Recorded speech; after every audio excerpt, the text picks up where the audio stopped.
नमस्कार दोस्तों। दर्पण क्लासेस करौली की यूट्यूब चैनल पर आप सभी का हार्दिक स्वागत है। दोस्तों, राजस्थान कला संस्कृति पढ़ रहे थे हम। और राजस्थान कला संस्कृति में आपको कई चैप्टर मैंने पढ़ा दिए हैं। अगला चैप्टर जो मजेदार चैप्टर है राजस्थान के वाद्य यंत्र। साथियों, राजस्थान के वाद्य यंत्र में लेकर के आया हूँ और राजस्थान के वाद्य यंत्रों को अच्छे से ट्रिक के माध्यम से हम लोग पढ़ेंगे। यानी बहुत ही बेहतरीन तरीके से आज हम राजस्थान के वाद्य यंत्रों को पढ़ने वाले हैं। तो सभी साथी जो भी इस हमारे चैनल से जुड़े हुए हैं, चैनल को सब्सक्राइब जरूर कर लें और अपने दोस्तों को शेयर किया करें, ताकि आपका अपना ये परिवार, आपका दोस्त हुकम सिंह गुनावत जिसे लोग जानने लग जाएं। तो दोस्तों, अच्छे से यूट्यूब चैनल पर आप उन लोगों को पढ़ा होगा और कोर्स परचेज किए होंगे, उससे भी ज्यादा बेहतरीन तरीके से आज इस चैप्टर को आप लोगों के सामने प्रस्तुत किया जाएगा। और दोस्तों, ये जो वाद अंतर है, इनको हम चुटकियों से यानी ट्रिक के साथ में आज क्लियर करने वाले हैं, जो हमेशा के लिए आपको याद रहेगा। तो देखिए, ये हम पढ़ रहे हैं राजस्थान के प्रमुख वाद्य यंत्र, यानी राजस्थान के प्रमुख वाद्य यंत्र। वाद्य यंत्र दोस्तों याद रखिएगा, जो अपने वाद्य यंत्र हैं, इन वाद्य यंत्रों को चार भागों में बांटा गया है। यानी वाद्य यंत्रों को चार भागों में बांटा गया है। एक होते हैं तत्वाद्य यंत्र, एक ये होते हैं दोस्तों कौन से तत्वाद्य यंत्र, एक अपने वाद्य यंत्र होते हैं, एक घन वाद्य यंत्र हो गए साथियों, और उसके बाद एक ताल वाद्य यंत्र होते हैं। यानी इस तरह से ये वाद्य यंत्रों को चार भागों में बांटा गया है। अच्छा, ताल वाद्य यंत्र ये हो गया। दोस्तों, ताल वाद्य यंत्र जो है, ताल वाद्य यंत्र याद रखें, ताल वाद्य यंत्रों को हम अवनद्य वाद्य यंत्र भी कहते हैं। अवनद्य वाद्य यंत्र, ताल वाद्य यंत्रों को ही कहा जाता है क्या? तो अवनद्य वाद्य यंत्र के नाम, अवनद्य वाद्य यंत्र के नाम से भी जाना जाता है। तो आइए जानते हैं तत्वाद्य यंत्र वाद्य यंत्रों को कहा जाता है। तत्वाद्य यंत्रों वाद्य यंत्र कहा जाता है। तो दोस्तों, कौन से वो वाद्य यंत्र, जिन वाद्य यंत्रों को हम तत्वाद्य यंत्र कहते हैं? तो याद रखें, जिनमें स्वर का माध्यम, जिनमें किसका माध्यम दोस्तों?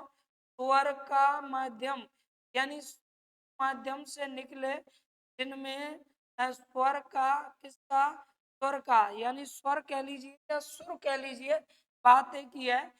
का माध्यम याद रखें दोस्तों, क्या हो? तार अगर है, स्वर का माध्यम क्या है? तार अगर है दोस्तों, तार। यानी मेरा मतलब है, सुर जो निकलता है, स्वर को आप सुर भी कह सकते हैं, स्वर का निकलना, यानी जो निकलता है दोस्तों, वो सुर किसके? तार के माध्यम से निकलेगा, तो वो आपके होंगे तत्वाद्य यंत्र।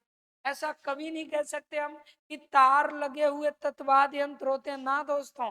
तार लगा हुआ भले ही क्यों ना हो, अगर उस वाद्य यंत्र में जो सुर निकलता है उसका माध्यम तार नहीं है, तो वो तत्वाद्य यंत्र नहीं माना जाएगा। तार तो साथियों हारमोनियम में भी लगे रहते हैं, हारमोनियम में भी।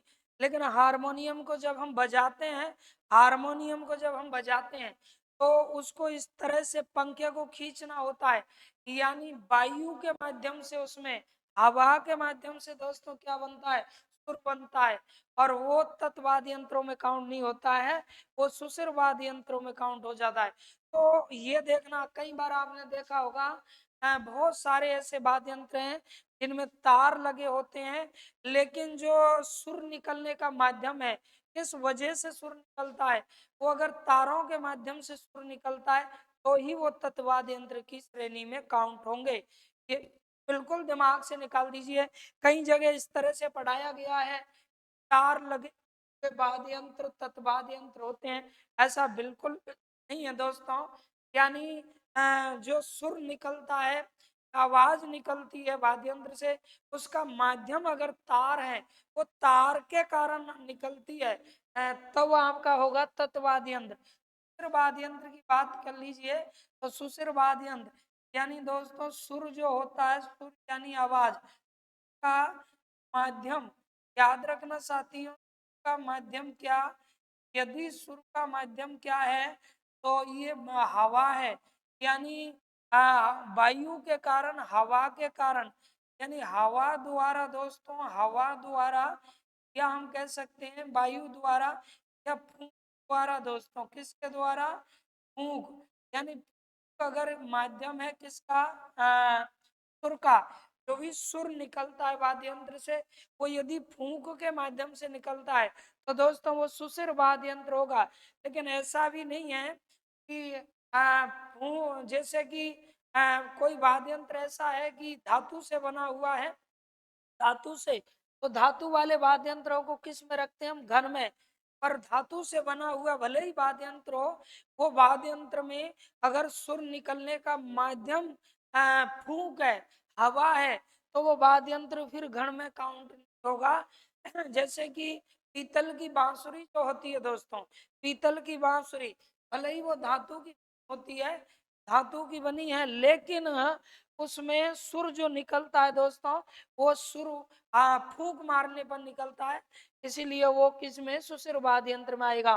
तो जिन वाद्य यंत्रों में फूंक के माध्यम से सुर निकलता हो, वो सुशिर वाद्य यंत्र होते हैं।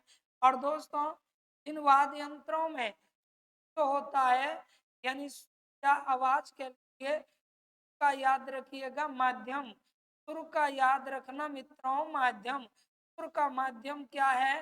तो वो है धातु, यानी धातु, धातु के माध्यम से निकलता है।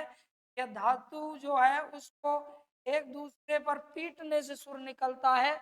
तो सुर का माध्यम अगर धातु है, धातु से सुर निकल रहा है, तो पीटने पर सुर निकल रहा है, तो वो आप लोगों का हो जाएगा क्या? घन वाद्य यंत्र, है ना। इसके बाद में हम अवनद्य वाद्य यंत्र की बात करते हैं दोस्तों, या ताल वाद्य यंत्र। तो ऐसे वाद्य यंत्र जिनमें स्वर कह लो या आप कह लो का साथियों क्या माध्यम, का माध्यम याद रखें क्या, इसका माध्यम जहां से ये सुर बनता है, निकलता है, वो यदि क्या है? चमड़ा है। वो यदि चमड़ा है तो वो वाद्य यंत्र क्या कहलाएंगे? ताल वाद्य यंत्र कहलाएंगे। अब दोस्तों इसमें प्रॉब्लम क्या आती है, जैसे कि उदाहरण के तौर पर तरह की आकृति में एक वाद्य यंत्र होता है साथियों, और ये आधा कटा नारियल है, इस पर ये चमड़ा लगा हुआ है, पर ऊपर क्या लगा दिया? चमड़ा लगा दिया। चलो ठीक है, चमड़ा लगा दिया। अब इसमें यहाँ से एक डंडी लगा दी है, ऐसे एक डंडी हमने लगाई, तरह से ये हो गई। अब इसमें 9 तार लगा दिए दोस्तों, 9 तार लगा दिए। अब बताएं आप, ये चमड़ा भी इसमें लगा है, चमड़े के आधार पर तो ये ताल वाद्य यंत्र होना चाहिए, लेकिन नहीं, क्योंकि इसमें जो सुर निकलेगा, आवाज जो निकलेगी, वो इस जगह से, यानी इसको पीटने पर नहीं निकलेगी, वो आवाज तारों के माध्यम से निकलेगी, और यह कहलाएगा कौन सा? तत् वाद्य यंत्र। और इसी वाद्य यंत्र को 9 तारों वाला जिसे हम कहते हैं रावण हत्ता। ऐसे ही दोस्तों हम देख सकते हैं, जैसे बांसुरी को आप देख लीजिए, बांसुरी याद रखने लकड़ी के अलावा, मान लीजिए बांसुरी कैसी है साथियों, बांसुरी कैसी है? पीतल की अगर बनी हुई है, पीतल की अगर बांसुरी बनी हुई है, तो पीतल एक धातु हो गई।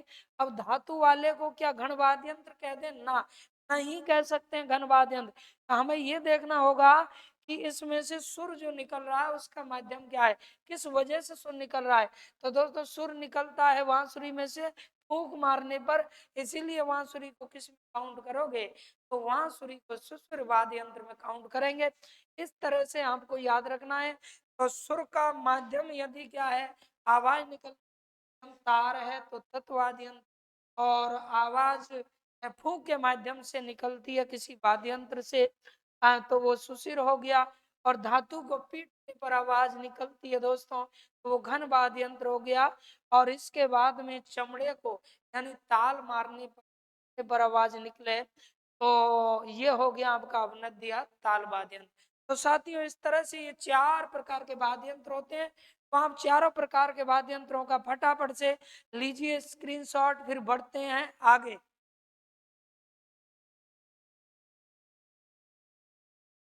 तो तो देखिए दोस्तों, ये 4 प्रकार के वाद्य यंत्र हैं। अब इनमें से हम एक एक प्रकार करके वाद्य यंत्रों को पढ़ेंगे, यानी पार्ट टू पार्ट साथियों वाद्य यंत्रों को हम पढ़ेंगे। तो आज की क्लास में आप लोग पढ़ने जा रहे हैं सबसे पहले क्या, तत्वाद्य यंत्र। और तत्वाद्य यंत्र की श्रेणी में कौन कौन से वाद्य यंत्र आते हैं, ये भी आप लोग पढ़ेंगे। कि कई बार क्या ज्यादातर इसी तरह से सवाल पूछा गया है कि निम्नलिखित में से कौन सा तत्वाद्य यंत्र है या नहीं है, निम्न में से कौन सा वाद्य यंत्र है या नहीं है। तो ये छटनी वाला प्रश्न है दोस्तों। हमें छटनी करनी होती है कि भाई ये वाला वाद्य यंत्र सुशिर है और ये वाला घण है, ये वाला ताल है। तो इस तरह से पता लगाना होता है। तो आइए सबसे पहले पढ़ते हैं दोस्तों क्या, ये वाद्य यंत्र तत्वाद्य यंत्र, ये आप लोगों के सामने आ चुका है। तत्वाद्य यंत्र दोस्तों, यानी जिनमें तार, सुर का माध्यम क्या होता है, जिनमें का, याद रखना दोस्तों, जिनमें सुर जो निकलता है, आवाज जो निकलती है, तो सुर का माध्यम यदि साथियों क्या है, का माध्यम यदि क्या है, तार है। यानी तार के माध्यम से, तारों के माध्यम से यदि सुर निकलता है तो वो आप लोगों के हो जाएंगे तत्वाद्य यंत्र। और तत्वाद्य यंत्र कितने हैं, कौन कौन से हैं, किस तरह से हमें ये पढ़ने चाहिए। ये तमाम तत्वाद्य यंत्रों की यहाँ पर एक अच्छी सी प्यारी सी आपको दोस्तों ट्रिक लेकर के आया हूँ, ताकि आप अच्छे से हमेशा के लिए इसे अपने दिल दिमाग और जेहन में बैठा लें।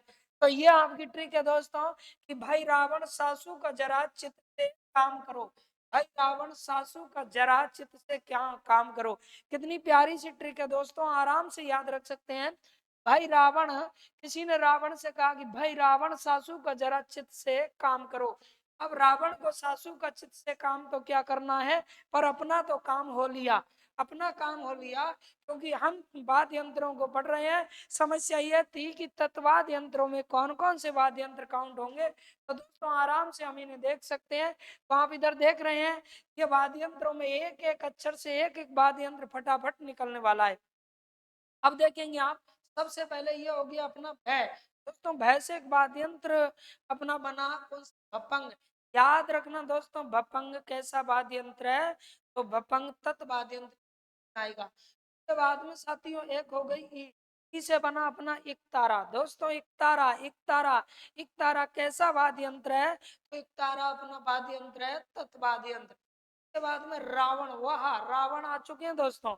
रावण, रावण से बना रावण हत्ता, रावण से बना रावण हत्ता, ये भी तत्वाद यंत्र की श्रेणी में आएगा। उसके बाद आप आइएगा सा। दोस्तों सा से बनी सारंगी, सारंगी बहुत इंपॉर्टेंट इसका डिटेल होता है सारंगी का। और सारंगी को लेकर के अक्सर सवाल आने की संभावना रहती है। सारंगी दोस्तों याद रखिए, सारंगी वाद्य यंत्र कैसा है, तो ये भी आपका आएगा कौन सा, तत्वाद्य यंत्र। उसके बाद आइएगा सु। दोस्तों सु से दो वाद्य यंत्र यहाँ मैं बनाने वाला हूँ, सु से दो वाद्य यंत्र बनाने वाला हूँ। और सु से एक वाद्य यंत्र आपका बना सुरमंडल, सुरमंडल। और एक बना सुरिंदा, सुरमंडल सुरिंदा। यानी सु से आप बनाएंगे सुरमंडल सुरिंदा। उसके बाद में आइए का देखिएगा दोस्तों, का से हम क्या बनाने वाले हैं, का से बना कामायचा। का से बना दोस्तों क्या, कामायचा, याद रखें कामायचा, कामायचा आपका बन गया। उसके बाद में आ जाइए हम जंतर। साथियों जंतर, जंतर से जैसे जैसे क्या बना जंतर। रा से भी मैं दो वाद्य यंत्र तैयार करने वाला हूँ फटाफट से। रा से एक रवाब और एक हो गया दोस्तों रवाज। एक तो आपका हो गया कौन सा, रवाब, और एक हो गया रवाज। इसके बाद में आ जाइए हो गया अपना क्या, तय। और दोस्तों तय से बना तंदूरा। तो इस तरह फटाफट से हम इस याद रख सकते हैं। है से बपंग, ई से इकतारा साथियों, ई से इकतारा, रावण से रावण हत्ता, सा से सारंगी, सुरमंडल और सुरिंदा, का से कामायचा, जे से जंतर और रे, रा से रवाब और रवाज, ई से चिकारा तो तय से तंदूरा, चिकारा तो तय से तंदूरा, अपना तो काम हो गया। यानी ये आप लोगों को याद रखना है दोस्तों। तो तत्वाद यंत्रों को हमें कैसे याद रखना है, ये ट्रिक आपको याद रखनी है। भाई रावण सासू का जरा चित से काम करो। तो फटाफट से लीजिएगा इसका स्क्रीनशॉट और बढ़ते हैं दोस्तों आगे एक एक वाद्य यंत्र को लेकर। तो देखिए दोस्तों ये इसकी ट्रिक थी। भाई रावण सासू का जरा अच्छे से काम करो।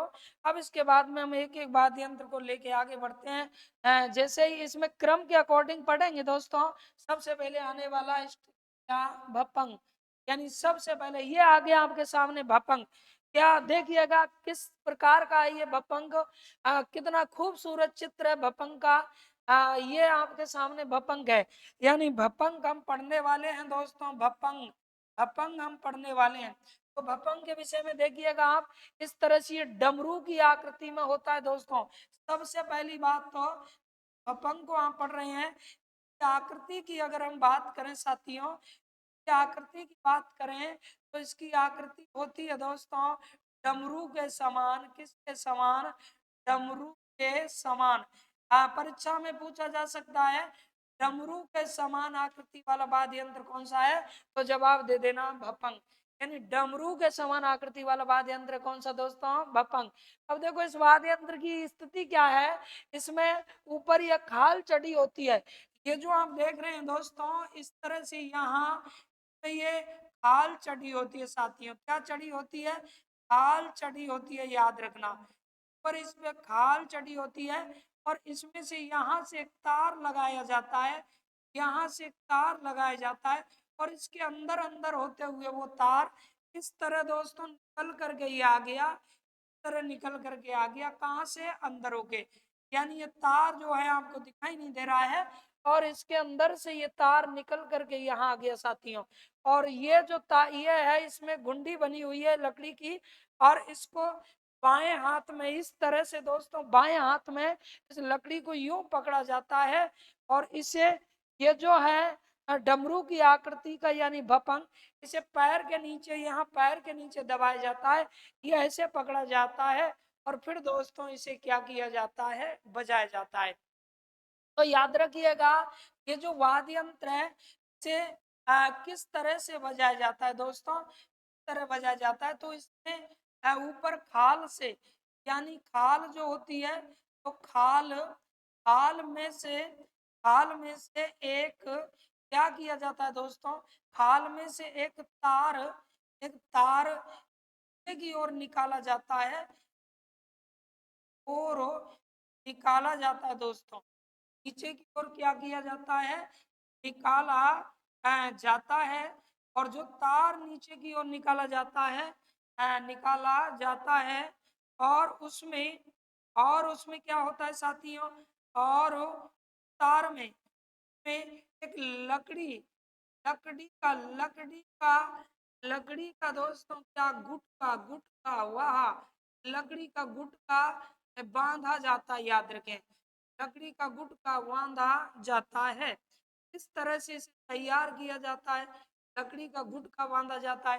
डमरू की आकृति का वाद्य यंत्र है दोस्तों, डमरू की आकृति का वाद्य यंत्र है।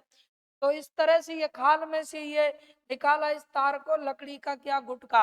अब ये गुटका जो है इसे बाएं हाथ से पकड़ा जाता है और इस भपंग को पैर के नीचे दबाते हैं।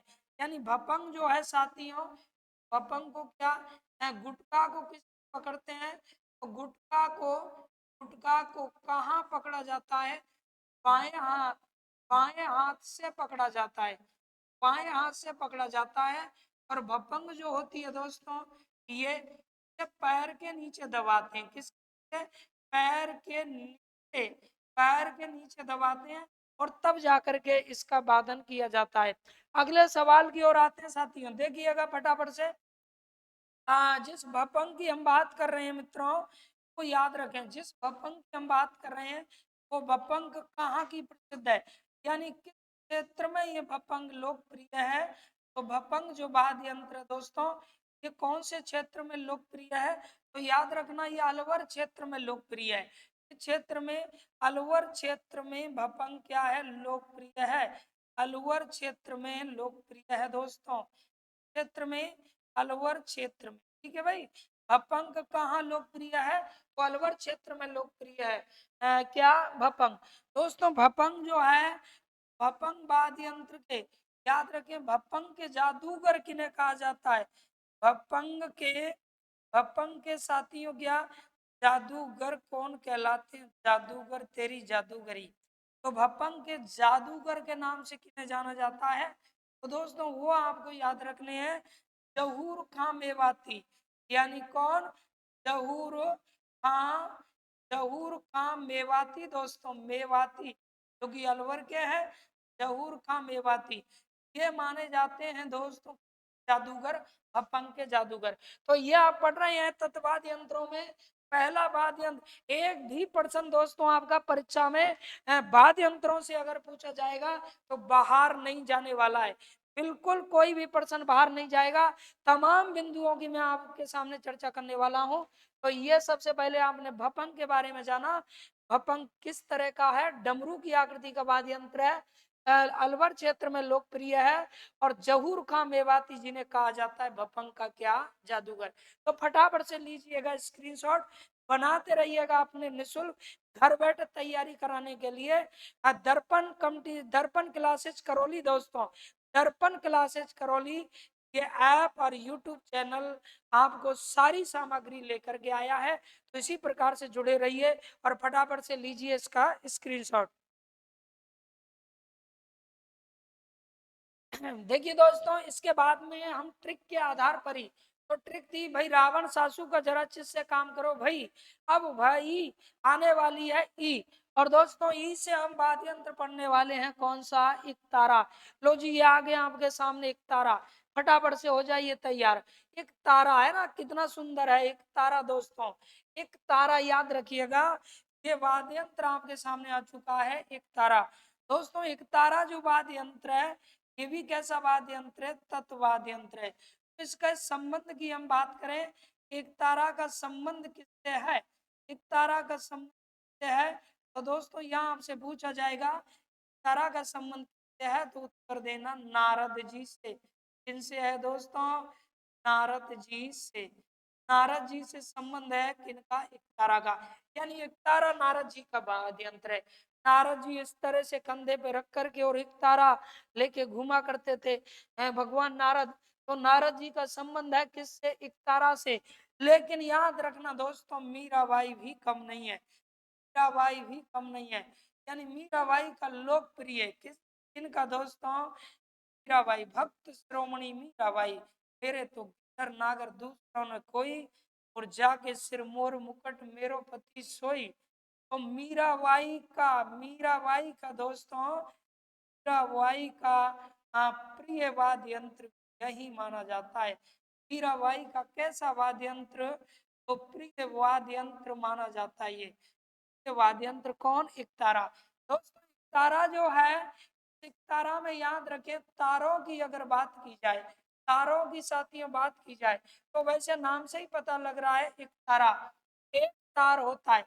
यानी एक तारा में अगर हम तार की बात करें साथियों, तो तार इसमें एक होता है, लेकिन कभी कभी इस दो तार भी होते हैं। तो एक तारा में तार अगर पूछा जाए तो एक मोस्टली चांसों में एक रहता है, लेकिन दो भी कई बार होते हैं। तो एक तारा में कितने तार होते हैं? तो याद रखना एक या दोस्तों दो तार होते हैं तारा में। तो ये तारा का संबंध नारद जी से मीराबाई का प्रिय वाद्य यंत्र है, ये तत्वाद्य यंत्रों की श्रेणी में आता है। तो फटाफट से लीजिए इसका स्क्रीनशॉट और बढ़ते हैं आगे। तो दोस्तों ये आप लोगों ने एक तारा पढ़ा, इसके बाद में फिर ट्रिक को आगे बढ़ाते हैं कि भाई रावण सासू का जरा अच्छे से काम करो। यानी भाई रावण, इस बार तो रावण हत्ता आ रहा है दोस्तों, हो जाओ तैयार। रावण हत्ता देखिएगा, सबसे ज्यादा प्रश्न देने वाला यह आ चुका है आपके सामने, रावण हत्ता। ये रावण हत्ता, हाँ, जिसे बजाने वाले को भी मजा, पढ़ने वाले को भी मजा, और पेपर में पेपर सेटर सबसे ज्यादा प्रश्न इसके आज तक डालता आया है रावण हत्या को लेके। इसका मतलब पेपर सेटर को भी आता है क्या? मजा। उसे भी इसमें से प्रश्न डालने में आता है मजा। तो ये पढ़ रहे हैं हम साथियों क्या? रावण हत्या वाद्य यंत्र, रावण हत्या वाद्य यंत्र। देखिए रावण हत्या वाद्य यंत्र क्या होता है, इस तरह से याद रखना। ये जो आप देख रहे हैं इस तरह से ये साथियों क्या है, ये याद रखें नारियल है। ये क्या है, नारियल। दोस्तों ये नारियल है, लेकिन ये नारियल कुछ अलग प्रकार का नारियल है। कैसा नारियल है सर, ये आधा काट दिया गया है, यानी आधा कटा, आधा कटा नारियल है साथियों। ऐसा नारियल है आधा। तो रावण हत्या वाद्य यंत्र जो होता है वो आधे कटे नारियल की, आधे कटे नारियल की कटोरी पर बना होता है। सबसे पहला सवाल, आधे कटे नारियल की कटोरी पर बना होता है। दूसरी बात दोस्तों, इसमें याद रखें, ये जो आप देख रहे हैं यहाँ से, जैसे ये हो गया एक, ये हो गया दो, के बाद में ये हो गया आपका चार, ये हो गया पांच, ये हो गया दोस्तों छह, ये हो गया सात, ये अपना हो गया साथियों आठ, ये हो गया नौ, है ना नौ। इस तरह से याद रखना, नौ क्या होते हैं दोस्तों, तार होते हैं। रावण हत्यावाद यंत्र में कितने तार होते हैं सर, एक तार जो है उसका कनेक्शन यहाँ से होता है, दूसरे का नेक्स्ट बिंदु से, तीसरे का दोस्तों से, चौथे का यहाँ से कनेक्शन, पांचवें तार का यहाँ से कनेक्शन, छठवें का यहाँ से। इस तरह से टोटल यहाँ कनेक्शन करके अलग अलग बिंदुओं पर तार लगाए जाते हैं। कुल मिला के 9 तार का वाद्य यंत्र है। परीक्षा में पूछा जा सकता है दोस्तों कि रावण हत्या वाद्य यंत्र जो होता है वो आधे कटे नारियल की कटोरी पर जो बना होता है कितने तारों वाला होता है, तो याद रखिएगा 9 तार होते हैं। और इसमें जो आप देख रहे हैं, में जो देख रहे हैं रावण हत्या को बजाने के लिए ये जो अलग से है, ये वाला जो आप देख रहे हैं, ये दोस्तों होता है गज। ये याद रखना गज होता है, गज होता है दोस्तों। और गज किस आकृति में होता है, तो धनुषाकार आकृति में होता है। धनुषाकार, याद रखें धनुषाकार आकृति क्या होता है, गज। और इस गज की अगर हम बात करें तो इस गज में याद रखें ये जो तार लगा होता है, ये इसमें छोटी छोटी, ये जो हम देख रहे हैं ये वाली छोटी छोटी जो घुंगरी वगैरह हम बोलते हैं, घुंगरी जो बजती हैं, बच्चों के पैरों में बांधते हैं घुंघरू, छोटे छोटे छोटे छोटे घुंघरू लगे हुए हैं, ताकि उसको जैसे ही रगड़े, इस गज को इसे कहते हैं गज। गज को इन तारों पर रगड़ते हैं, उसे हाथ में लेते हैं रावण हत्या को, और ऐसे करते हुए दोस्तों इसे बजाया जाता है। तो इस गज में याद रखें, गज में ये जो तार लगा हुआ है साथियों, गज में क्या लगा हुआ है, ये जो लगा हुआ है ये क्या है सर, ये बताइए जरा। अरे ये क्या है यार, ये याद रखना दोस्तों खतरनाक चीज है। क्या है ये, तो ये है भाई साहब घोड़ी की का बाल, घोड़ी की का बाल, घोड़ी, घोड़ी की, घोड़ी की याद रखना पूंछ का, घोड़ी का क्या है बाल, घोड़ी की का बाल, है ना, ये उसकी का बाल होता है दोस्तों। और ये वो घोड़ी की पूंछ का बाल है, फिर इसे रगड़ते हैं और सुर निकलता है। तो ये कैसा वाद्य यंत्र है, रावण हत्या वाद्य यंत्र है। अब इस वाद्य यंत्र की खासियत जानते हैं दोस्तों। तो देखिए रावण हत्या जो वाद्य यंत्र है, वाद्य यंत्र, रावण हत्या वाद्य यंत्र को याद रखना कब कब काम में लिया जाता है, तो रामदेव जी दोस्तों, क्या, रामदेव जी, रामदेव जी की फड़, याद रखना रामदेव जी की फड़, रामदेव जी की फड़ वाद्य यंत्र के साथ ही बांधी जाती है। जिसे कौन बाजते हैं, कामड़िया जाति के भोपे, भोपे यानी कामड़िया, कामड़िया भोपे, भोपे बोले तो भक्त जी, कामड़िया भोपे, रामदेव जी की क्या फट इसी के द्वारा बांधते हैं। के बाद में दोस्तों याद रखना, रामदेव जी के बाद में याद रखें, रामदेव जी की फट बांधी जाती है। तो पाऊ जी, याद रखिएगा दोस्तों, पाऊ जी की फट भी रावण हत्या वाद्य यंत्र के साथ बांधी जाती है। इनकी फट साथियों, पाऊ जी, पाऊ जी की जो फट है वो रावण हत्या वाद्य यंत्र से तो बांधी जाती है, और वो फट किन के द्वारा बांधी जाती है, तो पाऊ जी की फट नायक जाति के दोस्तों, नायक या कहिए थोरी, नायक या थोरी जाति के लोगों द्वारा बांधी जाती है। तो ये पाऊजी की फड़। इसके अलावा दोस्तों एक चीज और याद रखना विशेष, कि ये जो है शेखावाटी क्षेत्र के जो माने जाते हैं क्या, एक क्रांतिकारी भी और लोक देवता भी, फड़ भी, डूंगर जी, जी डूंगर जी, और कौन, जवाहर जी, डूंगर जी जवाहर जी, डूंगर जी जवाहर जी, जवाहर जी के साथ ही क्या फड़, ये भी रावण हत्यावाद यंत्र के साथ बांची जाती है। तो इस तरह सवाल बनेंगे कि आधे कटे नारियल की कटोरी पर बना होता है, उत्तर होगा रावण हत्यावाद यंत्र। रावण हत्यावाद यंत्र जो है उसमें तार कितने होते हैं, बोले तो 9 तार होते हैं साथियों, और इसका जो गज होता है बजाने का, घोड़ी की कबाल, कई बार तांत भी लगी होती है दोस्तों। अगर यह नहीं हुआ तो तांत भी लगी होती है, तांत है ना, तांत लगी होती है। तो इस तरह लगा होता है, गज धनुषाकार आकृति का होता है। और ये रावण हत्यावाद यंत्र जिससे रामदेव जी, पाऊ जी, डूंगर जी, जवार जी आदि की फड़ बांची जाती हैं। तो फटाफट से लीजिए इसका स्क्रीनशॉट और बढ़ते हैं दोस्तों आगे। आइए दोस्तों, तो ये हम पढ़ रहे थे भाई रावण सासू का, जरा अच्छे से काम करो, एक एक करके पूरा का पूरा पढ़ रहे हैं। भाई रावण सासू का जरा चित से काम करो, से काम करो। तो भाई रावण सा, अब दोस्तों सा, और सा से आने वाली है क्या, सारंगी। सारंगी जो बहुत ही इंपॉर्टेंट है, सारंगी। तो नेक्स्ट ये सारंगी आपके सामने है। तो दोस्तों सारंगी देखिए, ये देख रहे हैं आप, सारंगी कितनी प्यारी होती है। और सारंगी की तो रूप अलग अलग है, कई अलग अलग क्षेत्रों में अलग अलग तरह की सारंगियां भी मिलती हैं। तो दोस्तों सारंगी जो होती है, हम तारों की अगर बात करें तो दोस्तों इसमें तार लगे होते हैं 27, 27 तार लगे होते हैं। लेकिन कई सारंगी ऐसी भी हैं, कई सारंगी दोस्तों ऐसी भी हैं जिनमें याद रखें, कई सारंगी ऐसी हैं जिनमें तारों की संख्या 27 के स्थान पर 29। बाकी की मोस्टली चांसों में 27 तारों वाली होती है सारंगी। से सारंगी, से 27, से सारंगी, से 27। तो ये आपके सामने है दोस्तों क्या, सारंगी। देखते चलिए, पढ़ते चलिए पूरा का पूरा डिटेल। और ये याद रखें दोस्तों, ये जो आप पढ़ रहे हैं तत्ववाद यंत्रों को कभी नहीं भूलोगे। सबसे हटके, सबसे बढ़िया ये आप लोगों को मैं लेकर के आया हूँ। और हर एक वीडियो इसी प्रकार से डिटेल से आप लोगों को ये दिया जाता है। जुड़ जाइए, चाहे वो कोई भी प्रतियोगी परीक्षा क्यों ना हो। जिस प्रतियोगी परीक्षा के सिलेबस में राजस्थान जी के आता है, वो राजस्थान जी के बचकर नहीं जाएगा, उसका सवाल आपके नोट से आएगा ही आएगा। इसीलिए आप नोट्स बनाते रहिए, केवल वीडियो देख करके ना छोड़े, नोट्स बनाते रहिए, जुड़े रहिए, विश्वास पूर्वक जुड़े रहिए। हर वीडियो आपको क्रमबद्ध तरीके से प्रस्तुत किया जा रहा है दोस्तों। यूट्यूब पे निःशुल्क आप लोगों को ये दिया जा रहा है। तो आइए दोस्तों, ये सारंगी हम पढ़ रहे हैं, फटाफट से लगाएं अपना ध्यान। सारंगी, वाह सारंगी, सारंगी देखते हैं सारंगी किस तरह से बनती है।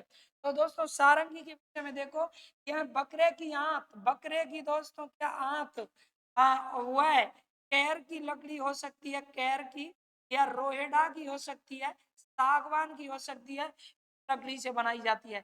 यानी एक तो बकरे की आंत इसमें लगाई जाती है, और कहर की, या फिर कहिए रोहेडा, या फिर कहिए सागवान लकड़ियों से सारंगी बनाई जाती है। अगला सवाल देखिए दोस्तों, सारंगी जो है ये तत्वाद यंत्रों में सर्वश्रेष्ठ मानी जाती है। ये बहुत अच्छा सवाल है। तत्वाद यंत्रों में सर्वश्रेष्ठ मानी जाती है क्या, सारंगी। तत्वाद यंत्रों में सर्वश्रेष्ठ मानी जाती है सारंगी। यानी जो तत्वाद यंत्र आप लोग पढ़ रहे हैं, उन तत्वाद यंत्रों में जितने वाद्य यंत्र आते हैं उन सभी में श्रेष्ठ मानी जाती है कौन, सारंगी। अगला सवाल, इसमें 27 तार होते हैं साथियों, 27 तार होते हैं, और चतुष्कोणीय आकृति होती है कौन, सारंगी। चतुष्कोणीय आकृति देख सकते हैं आप, इस तरह से इसकी आकृति जो है ऊपर से नीचे से यूं चतुष्कोणीय है। तो चतुष्कोणीय पूछा जाएगा, सारंगी किस आकृति की होती है, तो सारंगी चतुष्कोणीय आकृति में होती है। यह कामायचा का राजा कहलाती है। बहुत बहुत इंपॉर्टेंट सवाल है साथियों, कामायचा का राजा कहलाती है, याद रखें किसका, कामायचा। कामायचा जो वाद्य यंत्र है कामायचा दोस्तों, कामायचा में कितने तार होते हैं 16 तार होते हैं। और इस कामायचा का कामायचा का राजा किसे कहा जाता है, इसका राजा कहलाती है कौन, सारंगी। कामायचा का क्या कहलाती है? राजा कहलाती है दोस्तों। कौन? सारंगी। तो ये याद रखिए कामायचा का, कामायचा जिसमें 16 तार होते हैं उस कामायचा का क्या कहलाती है? राजा कहलाती है। अगले सवाल की ओर आइए। हाँ, इसमें इसमें की जगह इसे आएगा दोस्तों। ये लंगा जाती है ना, वादन करने में इसमें, सॉरी तो राइट है। इसमें लंगा जाति दोस्तों, लंगा जाति। ये लंगा जाति कहाँ पाई जाती है सर? लंगा जाति तो दोस्तों कहाँ पाई जाती है? जैसलमेर बाड़मेर क्षेत्र में पाई जाती है। तो इसी में लंगा जाति, इसको बजाने में, वादन करने में दक्ष मानी जाती है। यानी वादन करने में दक्ष मानी जाती है। कौन सी जाति? लंगा जाति। के बाद में दोस्तों अगला, तो सारंगी में 27 तार होते हैं। सारंगी याद रखना सबसे लोकप्रिय, यानी तत् वाद्य यंत्रों में कैसा है? तत् जो वाद्य यंत्र है, तत् वाद्य यंत्रों की हम बात करें, तत् वाद्य, इनमें सबसे कैसी मानी जाती है? सर्वश्रेष्ठ मानी जाती है। सर्व क्या मानी जाती है? श्रेष्ठ मानी जाती है। तत्वाद यंत्रों में सर्वश्रेष्ठ मानी जाती है सारंगी। सारंगी जो है 27 तारों वाली होती है, लेकिन कई सारंगियां 29 तारों वाली भी होती है। ये अलग अलग क्षेत्र की सारंगियों की अलग अलग विशेषता है। जनरल वे में हम जानेंगे कि ये 27 तारों वाली होती है।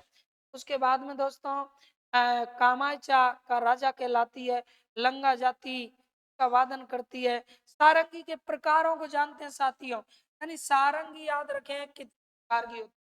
अब ये सवाल बहुत बहुत इंपॉर्टेंट है, क्योंकि सारंगी अलग अलग क्षेत्रों में, अलग अलग क्षेत्रों में अलग अलग प्रकार की सारंगियां होती हैं। और पूछेगा कि निम्न में से कौन से, निम्न में से दोस्तों कौन सी सारंगी का प्रकार नहीं है? तो इस तरह से ये सवाल आपसे पूछा जा सकता है। तो अलग अलग क्षेत्रों में सारंगियां अलग अलग प्रकार की होती हैं। जैसे सबसे पहले ये आप पढ़ेंगे कौन सी सारंगी? जोगनिया सारंगी। जोगिया सारंगी, जोगिया सारंगी जो होती है याद रखें कि जोगियों के द्वारा, अब जोगी कहाँ मिलते हैं? अलवर भरतपुर क्षेत्र में जोगी, जो भर्तरी के भक्त हैं। तो सुनिएगा, ये जो जोगिया सारंगी है, ये अलवर भरतपुर ये क्षेत्र हो गया आपका। कौन सा? अलवर और भरतपुर इस क्षेत्र में और एक डीग क्षेत्र, जो डीग नया जिला बना है, इसमें लोक गाथा, ये भी आपको याद रखना है दोस्तों। कौन से क्षेत्र में? डीग क्षेत्र में, ठीक है। तो डीग जो अपना क्षेत्र है, ये भी याद रखिएगा क्षेत्र साथियों, डीग, ये भी हमें इसमें लेना है, अलवर भरतपुर डीग।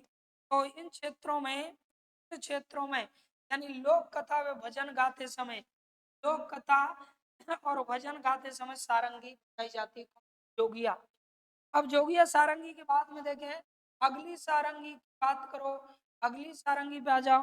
तो सारंगी है दोस्तों जड़ी सारंगी। कौन सी सारंगी है ये? जड़ी सारंगी। और जड़ी सारंगी जैसलमेर में मांगनियारों द्वारा बजाई जाती है। यानी जैसलमेर क्षेत्र में मांगनियारों द्वारा बजाई जाती है। कौन सी सारंगी? जड़ी सारंगी।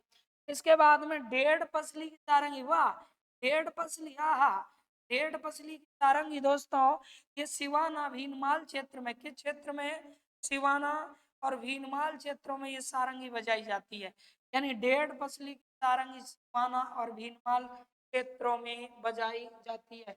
तो ये सारंगी दोस्तों इन क्षेत्रों की है।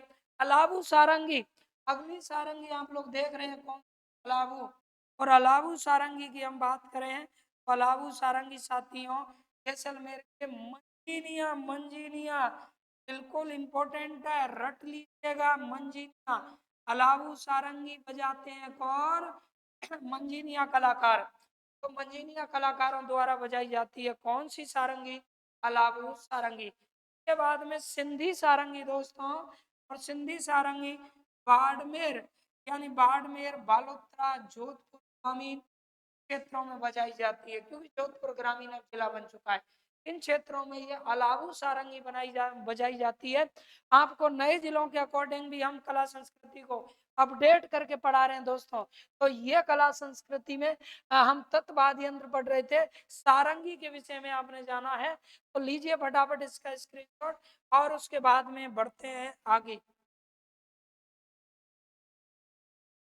तो देखिए दोस्तों, ये हमने सारंगी को क्लियर किया। अब सारंगी के बाद में भाई रावण सा सु, सु सु सु से आपके वाद्य यंत्र बनने वाले हैं दोस्तों कौन से? तो एक हो गया सुरमंडल और अगला वाद्य यंत्र हो गया आपका कौन सा? सुरिंदा। ये सुरमंडल है और अगला वाद्य यंत्र है कौन सा? सुरिंदा। तो दोस्तों देखिए सुरमंडल और सुरिंदा, सुरिंदा सुरमंडल, ये सुरमंडल वाद्य यंत्र है, याद रखें सुरमंडल। सुरमंडल जो वाद्य यंत्र है साथियों, ये इस तरह से लकड़ी होती है, लकड़ी पर इस तरह से ये तार लगे हुए होते हैं। और इसमें अगर हम तारों की बात करें, तारों की बात करें दोस्तों सुरमंडल में, तो याद रखना 21 से लेके और 26 के मध्य में इसमें क्या लगे होते हैं? तार। यदि प्रश्न पूछेगा कि सुरमंडल में कितने तार लगे होते हैं, तो 21 से लेकर के 26 तक इसमें तार हो सकते हैं। 21 से कम नहीं, 26 से ज्यादा नहीं। ये लकड़ी होती है, लकड़ी के टुकड़े हैं और उन पर ये लगे होते हैं, है ना। इस तरह से दोस्तों ये होता है अपना क्या? सुरमंडल। सुरमंडल को कई उपनामों से भी जाना जाता है। तो सुरमंडल को किस नाम से जानते हैं दोस्तों? सुरमंडल को याद रखना दोस्तों, सूरज मंडल भी कहते हैं। सुरमंडल को सूरज मंडल भी कहते हैं। क्या? सूरज मंडल। लेकिन एक और इम्पोर्टेंट नाम है, इसे क्या कहते हैं? व्रत। व्रत कोकिला बीना। दोस्तों व्रत क्या? कोकिला या मृत बीना कोकिला के नाम से भी जाना जाता है। तो मृत कोकिला इसी को कहते हैं मृत कोकिला क्या साथियों? बीना। तो ये एक अच्छा सवाल है। मृत कोकिला बीना के नाम से भी सुरमंडल जाना जाता है। और सुरमंडल दोस्तों सत वाद्य यंत्रों में एक कैसा वाद्य यंत्र है? तो सुरमंडल याद रखें एक बड़ा वाद्य यंत्र है। ऐसा एक बड़ा बड़ा वाद्य यंत्र है ये। बड़ा क्या है? इनमें है वाद्य यंत्र है। तो इस तरह से याद रखना है। सुर मंडल हम पढ़ रहे हैं, यानी सुर मंडल जिसकी आवाज से ही मंडल बन जाए, जिसके सुर से मंडल बन जाए, की आवाज गूंजने लग जाए, तो सुर मंडल जिसे सूरज मंडल भी कहते हैं। व्रत कोकिला बीना के नाम से भी जिसे जाना जाता है। 21 से 26 के बीच में जिसमें क्या होते हैं दोस्तों? के बाद में हम सुरिंदा। आइए सुरिंदा को जानते हैं दोस्तों। तो ये हम देख रहे हैं क्या? सुरिंदा यानी सुरमंडल से की तरह नहीं है, सारंगी वगैरह उनकी तरह ये होता है क्या? सुरिंदा। तो सुरिंदा वाद्य यंत्र ये भी आपको याद रखना है, तत् वाद्य यंत्रों की श्रेणी में आएगा। ये भी किस में आने वाला है? तो ये भी तत् वाद्य यंत्र होता है दोस्तों क्या? सुरिंदा। तो इस तरह से इस वाद्य यंत्र आपने देखे। अब इसके बाद में आगे बढ़ते हैं, लीजिएगा फटाफट स्क्रीन शॉट। तो दोस्तों ये अपने भाई रावण सासू का जरा चित्त से काम करो, क्योंकि हम पढ़ रहे थे भाई रावण सासू का जरा चित्त से काम करो। तो सासू, अब इसके बाद में आने वाला है दोस्तों कौन सा? का, यानी कामायचा। अगला वाद्य यंत्र हम देख रहे हैं कामायचा। कामायचा वाद्य यंत्र दोस्तों ये हम पढ़ रहे हैं कौन सा? कामायचा वाद्य यंत्र है अगला कामायचा। सबसे पहली बात तो तत्व किसमें काउंट होगा?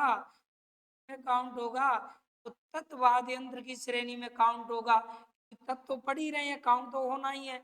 ये जो है याद रखना, वाद्य यंत्र कामाचा जो है दोस्तों कौन? कामाचा। कामाचा ये क्या कहलाता है? अभी जो सारंगी हमने पढ़ी, सारंगी का क्या? राजा। यानी कामाचा, कामाचा जो वाद्य यंत्र है याद रखिएगा। सारंगी में आपने पढ़ा, देखो पहले जो सारंगी आपने पढ़ी थी, ये वाला बिंदु, यानी कामायचा का राजा कहलाती है कौन? सारंगी। कामायचा का दोस्तों क्या कहलाती है? राजा कहलाती है कौन?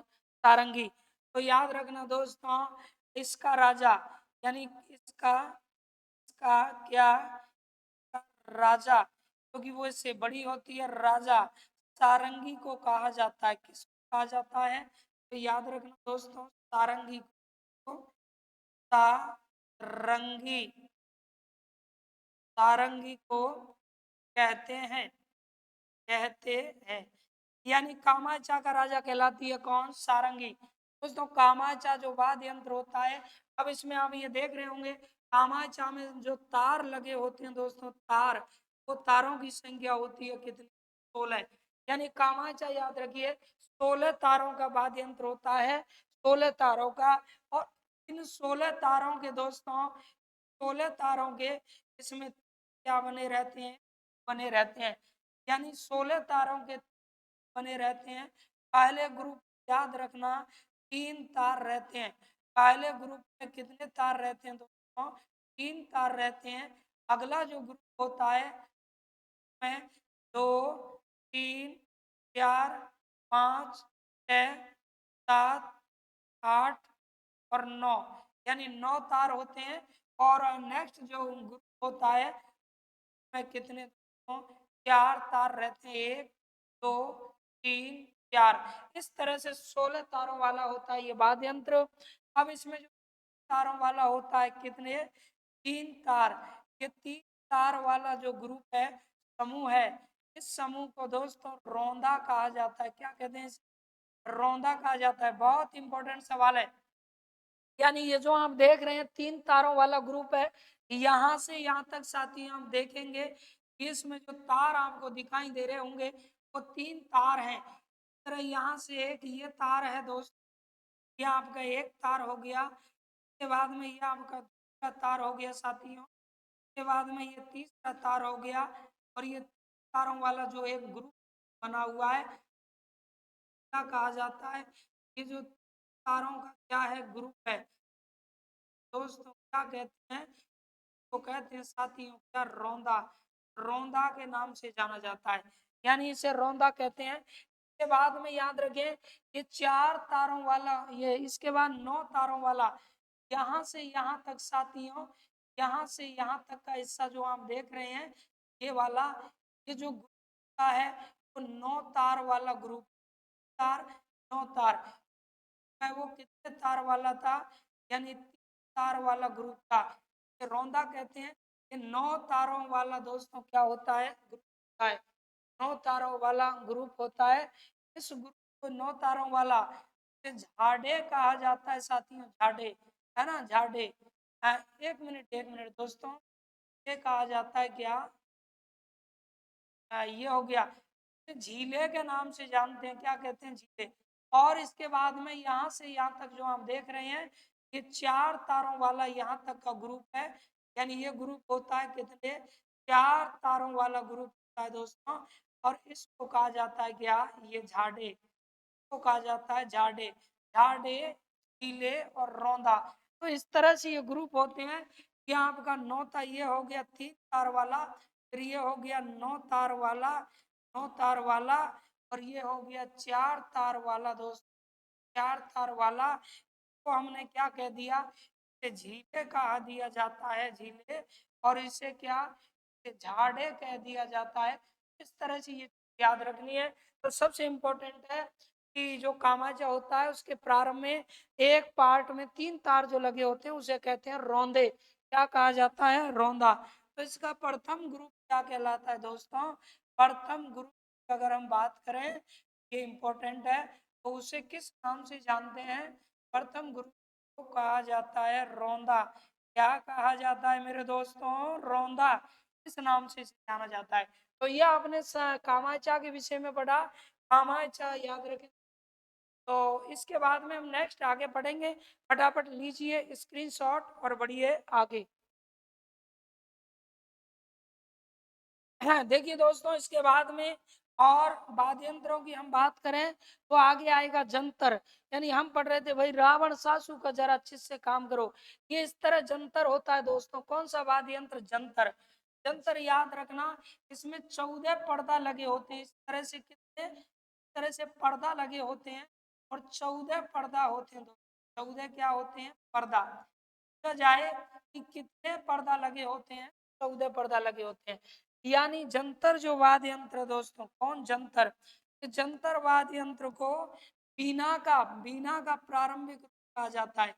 बीना का, बीना का ऐसा लगता है कि बीना इसी को देख के बनाई गई हो। बीना का कैसा रूप कहा जाता है? इसे प्रारंभिक कहा जाता है। प्रारंभिक इसको कहा जाता है तो जंतर को।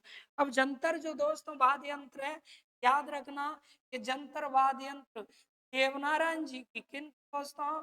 देवनारायण जी की, देवनारायण जी की, देवनारायण जी की फड़, फड़ बांधते समय काम में लिया जाता है। देवनारायण जी की पढ़ इसी वाद्य यंत्र के साथ बांधी जाती है। और ये पढ़ बांधते हैं कौन? बगड़ावत भोपे, यानी बगड़ावत वगड़ावत भोपे। गुर्जर जाति में बगड़ावत जो गोत्र है, गोत्र के भोग पे ये पढ़ बाजते हैं। तो जंतर वाद्य यंत्र याद रखें दोस्तों, 14 पर्दों वाला ये वाद्य यंत्र है। बीना का प्रारंभिक रूप होता है। देवनारायण जी की पढ़ बांधी जाती है। लीजिए फटाफट स्क्रीनशॉट और बढ़ते हैं आगे। के बाद में देखिए अगला वाद्य यंत्र पढ़ते हैं दोस्तों, कौन सा? रवाब और रवाज। यानी ये हो गया अपना कौन सा? रवाब। और ये आप लोगों का हो गया कौन सा? रवाज। यानी रवाज दोस्तों, ये रवाज और इधर कौन सा हो गया? ये रवाब वाद्य यंत्र हो गया, याद रखिएगा। रवाब और क्या? रवाज। तो देखिए रवाज और रवाब दोनों में अगर हम तारों की बात करें तो इसमें भी तार 12 ही होते हैं दोस्तों। और इसमें भी तारों की बात करें तो इसमें भी तार कितने होते हैं सर? 12। यानी 12 तारों वाले वाद्य यंत्र, रवाब और रवाज। रवाब और रवाज। अब ये जो वाद्य यंत्र है याद रखिएगा, रवाज। कौन सा? रवाज वाद्य यंत्र। एक हो गया रवाब। इन वाद्य यंत्रों को ये जो रवाज वाद्य यंत्र दोस्तों, रवाज वाद्य यंत्र, ये याद रखिएगा पाबू जी वगैरह, पाबू जी की फट वगैरह इसके द्वारा क्या बांची जाती हैं। ऐसे ही ये वाद्य यंत्र है अपना तो अलवर टोंक क्षेत्र में दोस्तों, कौन से क्षेत्र में? जैसे कि अलवर क्षेत्र की हम बात करें, टोंक क्षेत्र की बात करें, इनमें ये वाद्य यंत्र चलता है। और ये जो है रवाब और रवाज, तो एक तरह से आप देख रहे हैं ये तो बिल्कुल सारंगी की ही तरह कुछ कुछ मिलता जुलता है। तो ये नाम को याद रखने आपको, रवाब रवाज 12 तारों वाले वाद्य यंत्र हैं। 12 तारों वाले वाद्य यंत्र हैं। उसके बाद दोस्तों नेक्स्ट वाद्य यंत्र हम पढ़ते हैं अगला तंदूरा। ये आ चुका है आपके सामने तंदूरा। तंदूरा दोस्तों, तंदूरा। तंदूरा याद रखें, तंदूरा में 4 तार लगे होते हैं। कितने? 4। तो तंदूरा को सब पहली बात नाम से भी जाना जाता है। तो तंदूरा को दोस्तों हम याद रखें चौतारा भी कहते हैं, क्योंकि इसमें तार कितने लगे होते हैं? 4। इसीलिए चौतारा कहलाता है। तंदूरा क्या कहलाता है? चौतारा।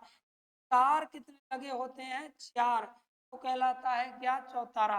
कितने तारों वाला वाद्य यंत्र है तो आपको याद रखना है दोस्तों। तो ये याद रखना, इसमें तार होते हैं तो 4 इसमें तार होते हैं तंदूरा में। तंदूरा में कितने तार होते हैं? तो 4 तारों वाला ये होता है दोस्तों क्या? वाद्य यंत्र।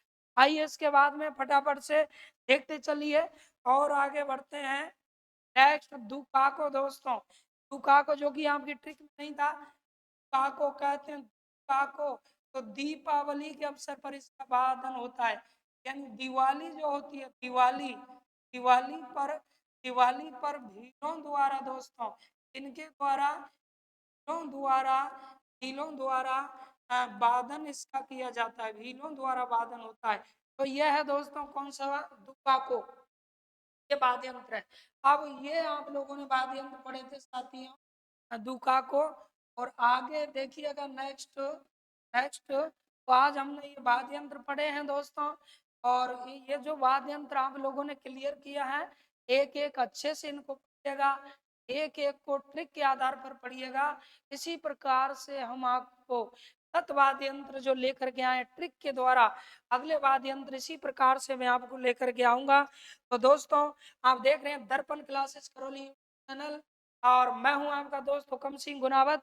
इसी तरह से आप लोगों का प्यार मिलता रहे ताकि हम लोग आगे बेहतरीन से बेहतरीन कर सकें, क्योंकि आपका प्यार ही हमारा मोटिवेशन होता है साथियों।